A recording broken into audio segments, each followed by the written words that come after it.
Take a look at this image right here. This is a screenshot I took almost 2 years ago when I first played God of War on my PS4. I was amazed at the graphics, like I know this is PS4 quality, but I was blown away at the time. I had never used photo mode in a game before, but at that moment I felt like I needed to capture this. So I did. I even took a few more screenshots while I was at it. From then on, I was hooked. Who knew this little feature in God of War would quite literally change how I play games for the foreseeable future? Maybe even for the rest of my life. That's what I want to talk about today, the best feature of modern gaming you don't use, photo mode. What is up with photo mode and why is it in almost every game you play now? What makes photo mode so good that some people, like me, get absolutely addicted to it? I want to introduce you to the secret but not so secret world of virtual photography. So why is photo mode in every game you play nowadays? Well, simply put, it's a win-win for developers and players alike. Every player has at least one use for photo mode. Similar to taking a photo in real life, sometimes when you're gaming there's a moment so good that you'll want to capture it to remember for years to come. Or maybe you'll want to capture an unintended glitch or make the next viral meme. Or you're a YouTuber and you want to make an eye-catching but maybe slightly clickbaity thumbnail. Photo mode is the best way to achieve all of these things. Kinda like how multiplayer games have a replay mode to look back on your ranked games, single player games should have a photo mode for you to look back on your playthroughs. And with a great photo mode, you can achieve stunning results tuned just to your liking. And when these amazing screenshots get shared online, that creates more buzz for games. Game developers essentially get free promo and at least more eyes on their product. Games get to stay in the conversation longer, which prolongs their shelf life. For example, I haven't heard of Alan Wake 2 until I saw virtual photography of it. The game looks so ominous and mysterious in the photos that I was inspired to try it out. Now to be fair, I haven't finished Alan Wake 2 yet.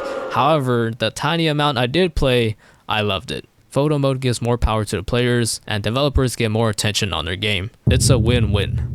Okay, so that's why games have photo mode in the first place. But how do some people get addicted to photo mode? Why do some people spend so much time taking screenshots? Well, it's because I'm addicted to getting likes on social media and I need social validation.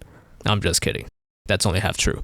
The best way I can explain it is this. Every gamer has their reasons they play video games. For multiplayer gamers, you probably want that competitive fix, or you have a gambling problem. For single player gamers, you probably want to experience a story or a trophy hunt. I think virtual photography is like a sub-branch under the single player tree.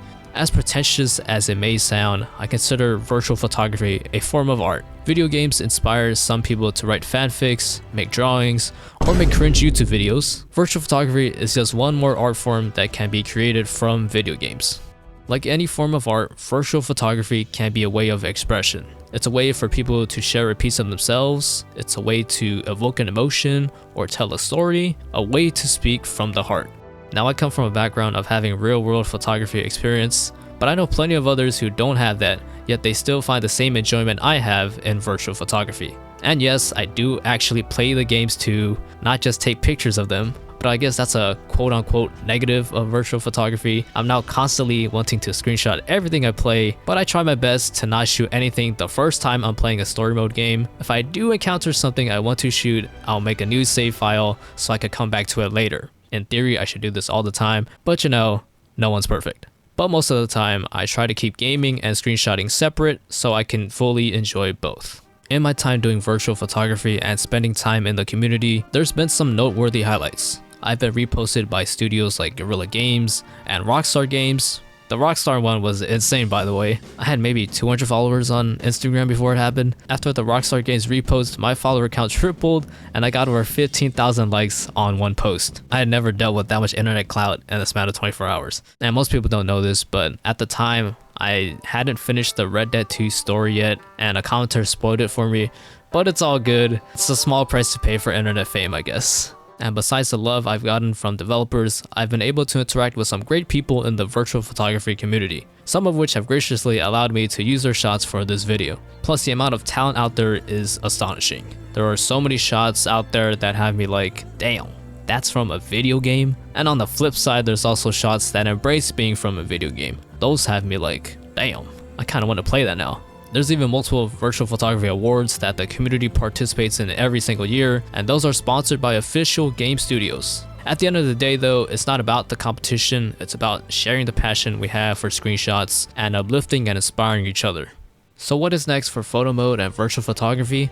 Well, I think photo mode in video games is here to stay. We've seen so many great photo modes out there already, so I hope developers continue to build on that, and developers have shown that they value virtual photography and that will only continue to grow. Currently, virtual photography is that one niche you probably don't care too much about and don't know too much of, but it doesn't have to be that way.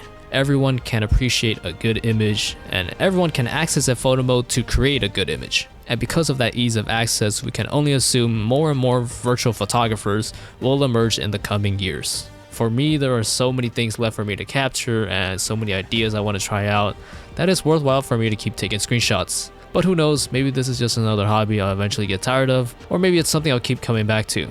But I hope my words today opened your eyes a little more to the world of virtual photography. If you do want to learn more about the photo mode in your favorite games, or you need help understanding some of the settings, I'll leave some helpful links in the description. And hey, if you haven't tried it before, maybe now is the time to give photo mode a shot. Thanks for watching. Check out my last video if you want to see more from me. Otherwise, have a great day. Peace.